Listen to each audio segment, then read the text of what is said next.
experience of the last 2 days. So I haven't been on here because I've been taking care of my husband like a wife should. And I'm like the domesticated type. We all know this. Anyway, not really. But we had a family caravan of Mr. and Mrs. Stone. And they had a child. And one of the Stones was about 500 pounds. And the other 2 Stones were big people. They were like 200 pounds. And they were traveling from Kentucky to Pennsylvania. So from the kidney to the PeePee. Anyway, so they were traveling, and Matt thought he was going to die. And I thought he was going to die, because I've never known anyone with kidney stones. So he comes in yesterday morning, and he was like, "Are you awake?" I was like, "Yeah." I mean, it was like 10 o'clock, so I got to sleep in a little bit, and he was like, "Quick, my back is killing me." And I'm like, "What the crap is wrong with you?" Like, I'm not saying Matt can't ever hurt, but Matt doesn't ever hurt. So it was really weird. Ooh, that light looks shiny. So then we call his mom because his mom's a nurse, and we're like, what should we do? So then she tells us she thinks it's a kidney stone, which I don't know anyone with a kidney stone, so I thought, is he going to die? And then, he sounded like he was going to die. So we did bath, and we did roll around on the floor, and we did, give him some drugs, and, he drank some stuff to help him go pee. I mean, we were like doing everything we could. And I felt like a very domesticated wife. Because I was, setting the iPad and the speaker up for him to watch a movie in the tub. And, rubbing his back when he needs it. I felt like I was on track with this whole wife thing. So then at like 3 o'clock, I decided that's enough. You can't do this anymore because it started at like 10 o'clock on the dot. So I take him to the hospital, and we go to the ER, and we get in there, and they're like treating it like it's super serious. And I'm like, oh my gosh, I should have brought my husband sooner. Do you feel any pain? On a scale from 1 to 10, how much pain do you feel? I'm like a 14. It hurts really bad. Oh, goodness gracious. Well, since you're so nice and normal people in the ER, I'm just going to sit you right here and pump you full of drugs and then ask you all the time if you're fine and get you in a room just ASAP. Yes, this lady understands it. I can't see my husband in pain. So long story short, they do a CT scan and they find that the family of Mr. and Mrs. Stone with their baby is inside of Matt, traveling their way to Pennsylvania. So they pump him full of drugs. We go home. Well, we eat Arby's, and we go home, and then he sleeps all the way through the night. He wakes up, and he goes to work, and everything's fine and dandy. And then, like, around 10 o'clock, he comes in, and it's like, what can I take for drugs? And I'm like, oh, yeah, we haven't filled your prescriptions. So then, we go to Walmart, and he's, like, dying in my front seat of my car, like, in the fetal position, on his hands and knees, in my seat. And I'm like, I can't speed because not only would I get a speeding ticket, I'd be like, I'm sorry, officer, that my husband's not buckled up and rolling around like a toddler, but he's in pain. So anyhow, moving on forward.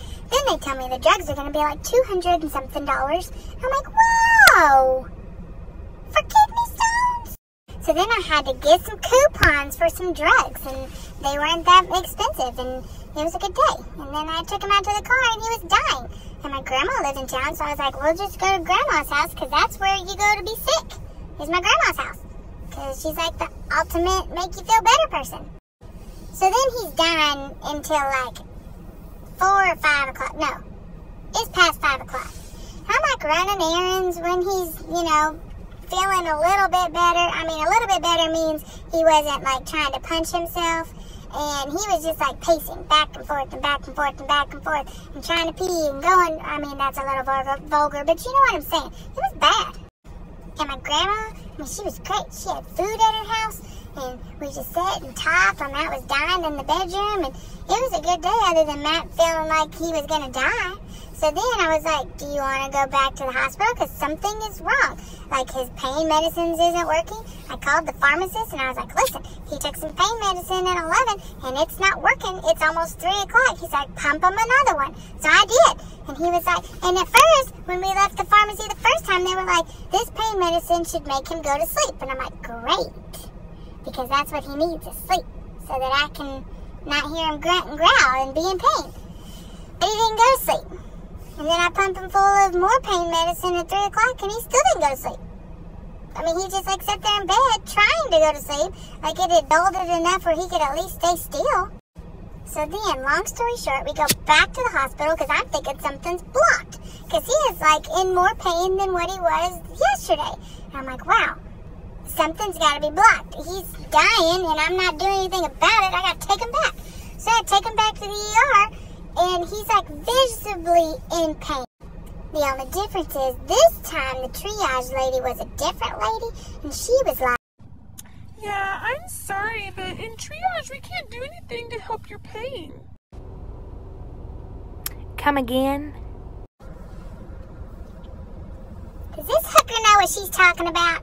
Because yesterday when we came in here, the triage lady was pumping him full of drugs and setting him outside the room, make sure he was okay. And she was like, yeah, sorry, we can't do anything like that. And I'm like, it's just because he looks rough today, huh? So then we wait in the waiting room for over an hour, and I am just glaring through that protective glass, you know, where they can see us, but we can't see them. I'm just standing up, my hands are on my hips, and I'm just glaring. And I'm like, you see my husband over here dying? Do you see him? That's your fault. Yeah, because you didn't do anything because you're triage. Now, I'm not saying that we look completely put together, but we didn't look like we normally use drugs. I mean, what I would assume people that normally use drugs look like. Here I am judging again, but you know, I'm just saying, like, there could have been some people that were really hurt, and they probably still would have made them wait, because my husband is groaning. A grown man groaning in the waiting room, and he can't sit down and he can't sit still. He's just back and forth, back and forth. And there's people like getting chips and stuff just waiting in the waiting room, which I've been in the waiting room before from a truck accident, and I would have let someone go in front of me. But they were just like, there's 22 of us in there. 22! We had a lady talk to us about telling me I should go rip up this lady's hair and tell them that he needs drugs, and I didn't because I was nice. And then she was like, you want me to do it? We had another lady offer Matt pain medicine out of her purse. And the thing about it was, I wasn't even mad. I was like, at least these people care because that lady over there doesn't.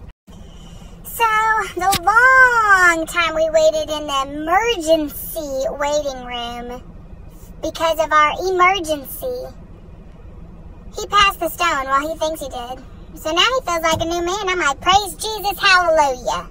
And I'm just saying, I like have a newfound respect for people that take care of their spouses, because I know people that have to take care of their spouses like for a long time, and I only had to do it 2 days. And I'm exhausted. He's at grandma's right now eating chicken noodle soup because I have to go to Walmart. I feel like I have a toddler who I care about a lot. I don't even know how to say that, but I don't have a toddler, so I don't know what that toddler feeling feels like. But you know what I'm saying? I was like, here, stay with grandma. She'll take care of you, and I'll go run some errands. And here I am, sitting like a crazy person, talking to my phone, because it's going to take me a good 2 minutes to do this, and I think it's worth it. You guys need to know the story. You heard it here. Stay tuned.